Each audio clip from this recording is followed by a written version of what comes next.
قرآن مجید نے تصوف پر پورا ایک اصول دیا.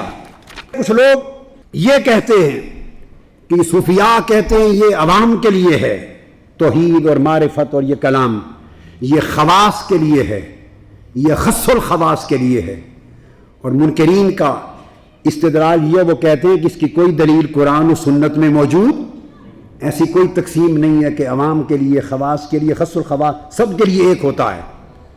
ایک تو قرآنی آیات اور حدیث پہلے ہم بیان کر چکے ایک نہیں ہوتا.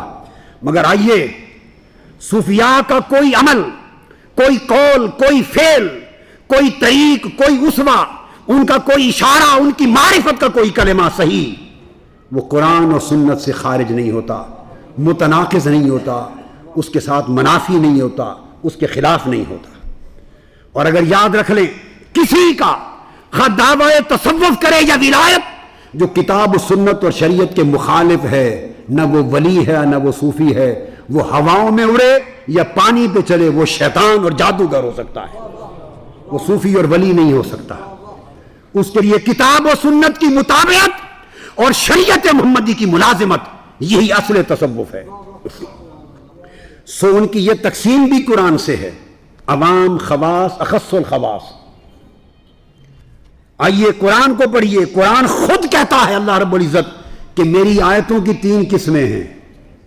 اللہ فرماتے ہیں میری آیتوں کی ایک آیات محکمات ہیں، وہ عوام کے لیے ہر ایک کی سمجھ میں آنے والی ہیں. بولیے، وہ ہر ایک کی سمجھ میں آنے والی ہیں، عوام کے لیے ہو گئی.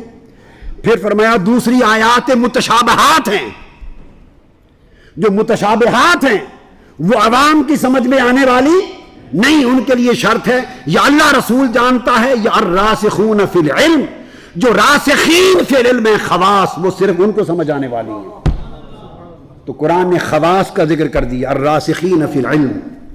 اور تیسرا فرمایا پھر حروف مقطعات ہیں، اور جو حروف مقطعات ہیں وہ نہ عوام جانتے ہیں ان کی مراد، نہ خواص جانتے ہیں، وہ صرف اللہ اور اللہ کا رسول جانتا ہے، اور وہ اخص الخواص کو انعام کیا جاتا ہے. حروف مقطعات اخص الخواص کو انعام کیا جاتا ہے. جس طرح قرآن کے علم 3 قسموں کی آیات کے اندر محمول ہیں اور مشمول ہیں، اور 3 قسموں کے طبقات پر وہ علم منکشف ہوتے ہیں. یاد رکھیے، بڑی خاص بات قرآن کی بتا رہا ہوں. قرآن مجید نے جس طرح آیات کی 3 قسمیں بیان کی اور 3 قسموں کی آیات کے مفاہیم کے لیے طبقات الگ کر دیے، اسی طرح بڑی خاص بات ہے قرآن مجید نے رجوع کرنے کے طبقات بھی 3 الگ بنا دیے. کچھ چیزوں کے لیے فرمایا اہل علم کے پاس جایا کرو. یہ بات بڑی اہم ہے، یہ قرآن مجید کا خاص پیغام ہے. افسوس لوگوں نے سمجھنے کی کوشش نہیں کی، انکار میں تیزی کی، سمجھنے میں تأمل نہیں کیا. بعض معاملات میں فرمایا اہل علم کی طرف جایا کرو. قرآن ہی نے بعض معاملات میں کہا اہل علم کی طرف نہیں، اہل ذکر کی طرف جایا کرو.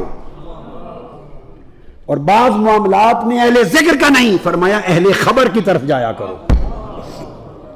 یہ قرآن ہے.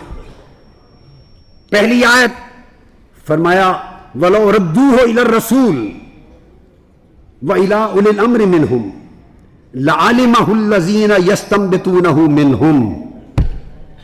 بجائے افواہ پھیلائے ہوئے پر یقین کر لینے کے بہتر تھا کہ وہ اسے رسول کی طرف لوٹا دیتے. وَإِلَىٰ أُولِي الْأَمْرِ مِنْهُمْ، یا ان میں جو صاحبان امر ہیں، صاحبان علم ہیں، ان کی طرف لے جاتے، رجوع کرتے اور ان سے پوچھتے. لَعَلِمَهُ الَّذِينَ يَسْتَنبِطُونَهُ مِنْهُمْ، تو یقیناً اس بات کو وہ لوگ جان لیتے، انہیں معلوم ہو جاتی جو کسی چیز کو طے سے نکالنے کے ماہر ہوتے ہیں، استنباط کرتے ہیں. تو اہل استنباط اس چیز کا علم حاصل کر لیتے. تو فرمایا ردو الی اولی الامر منہم، اہل علم میں جو صاحبان امر ہیں، اتھارٹی ہیں، ان کی طرف جاؤ، پوچھو، وہ مسئلے کا استنباط کر کے تمہیں حقیقت بتا دیں گے. یہاں رجوع اہل علم کی طرف کرنے کا حکم دیا. آ گیا قرآن میں جی.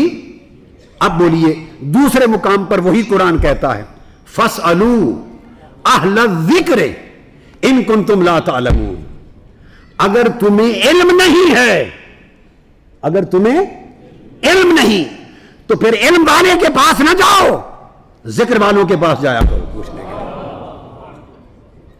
بات بڑی عجیب ہے، نفی ہو رہی ہے علم کی۔ ان کنتم لا تعلمون، اگر تمہیں علم نہیں تو چاہیے یہ تھا، سیاق کلام یہ بنتا ہے کہ اگر علم نہیں تو کہا جاتا کہ اہل علم کے پاس جاؤ۔ اگر تمہیں علم نہیں تو پھر اہل علم کے پاس جاؤ۔ تو قرآن نے یوں نہیں کہا، فرمایا اگر تمہیں علم نہیں تو فاسألوا اہل ذکر، اہل ذکر کے پاس جاؤ۔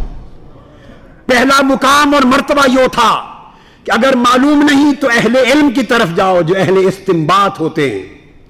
اس کے اوپر دوسرا مرتبہ یہ آیا، بعض ایسے علوم، معارف اور مسائل ہوتے ہیں، اگر تمہیں علم نہیں تو ان کا حل اہل علم کے پاس نہیں، اہل ذکر کے پاس ہے، پھر اہل ذکر کے پاس جایا کرو۔ اور اہل علم اور اہل ذکر میں فرق یہ ہے کہ علم کی خوبی، علم کی یہ شرط نہیں کہ علم میں کے بعد بھولے نہیں انسان۔ علم ہو تو وہ بھولنے کی نفی نہیں کرتا، علم ہونے سے بھی انسان بھول جاتا ہے۔ اور ذکر کہتے ہیں یاد کو، اور یاد کا مطلب ہی نہ بھولنا ہے۔ تو اہل ذکر کا مطلب یہ ہے جنہوں نے مولا کو یوں یاد کر رکھا ہے کہ جب سے یاد کیا ہے پھر وہ بھولے ہی نہیں۔ تو فرمایا اگر تم علم نہیں تو علم والے کے پاس جاؤ گے تو ممکن ہے علم والا خود بھولا ہوا ہو، وہ علم والا خود بھولا ہوا ہو، لہذا آپ اس کے پاس نہ جاؤ جس کے خود بھول جانے کا امکان ہے۔ اہل ذکر کے پاس جاؤ جو بھولتے نہیں، جو یاد رکھتے ہیں۔ اولیاء اہل علم تو ہوتے ہی ہیں مگر اہل ذکر ہوتے ہیں، ان کا ذکر ان کے علم پر حاوی ہوتا ہے، ان کا ذکر ان کے علم پر بولیے حاوی ہوتا ہے۔ یہ تھا دوسرا درجہ۔ اب کچھ مسائل اس سے بھی بلند ہوں گے جو اہل ذکر سے بھی اونچے، وہ یاد میں قائم رہنے والے اہل ذکر سے بھی اونچی بات ہے۔ اس کو پوچھنا ہو تو کہاں جائیں؟ فرمایا الرحمن فاسأل بہ خبیرا۔ اگر اللہ کی صفات کی بات تھی، احکام کی بات ہو، مسائل کی بات ہو، حلال و حرام کی بات ہو تو اہل علم کے پاس جاؤ، اہل علم کے پاس جاؤ۔ تقویٰ کی بات ہو، پرہیزگاری کی بات ہو، زہد و ورع کی بات ہو، تہجد گزاری کی بات ہو، خدا کی رضا اور اس کی قضا پہ تسلیم کی بات ہو، اور اللہ کی بارگاہ میں ہر وقت تسلیم و رضا کی بات ہو تو پھر اہل ذکر کے پاس جاؤ۔ اور اگر ان ساری باتوں سے ہٹ کر صرف یار کی بات ہو، مولا کی بات ہو، مولا کی بات ہو تو مولا کی بات نہ اہل علم بتا سکتا ہے نہ خالی اہل ذکر بتا سکتا ہے۔ فرمایا الرحمن، اگر پھر رحمان کی ذات کا پوچھنا ہو کہ سونا رب کیوں جائے، وہ کیویں گلاں کردا ہے، وہ کس طرح رازداری میں باتیں کرتا ہے، کیسے رات کو اپنے دل میں بندے کے ساتھ الہام کرتا ہے، کس طرح اس کے دل کی آنکھ کو اپنا جلوہ کراتا ہے، کس طرح کیفیات وارد کرتا ہے۔ اگر صرف مولا کی بات ہو تو نہ اہل علم سے نہ اہل ذکر سے پوچھو، فاسأل بہ خبیرا، اہل خبر سے پوچھو، اہل بولیے اہل کسی باخبر سے پوچھو، اہل خبر سے پوچھو۔ تو قرآن نے 3 رجوع بتائے یا نہیں؟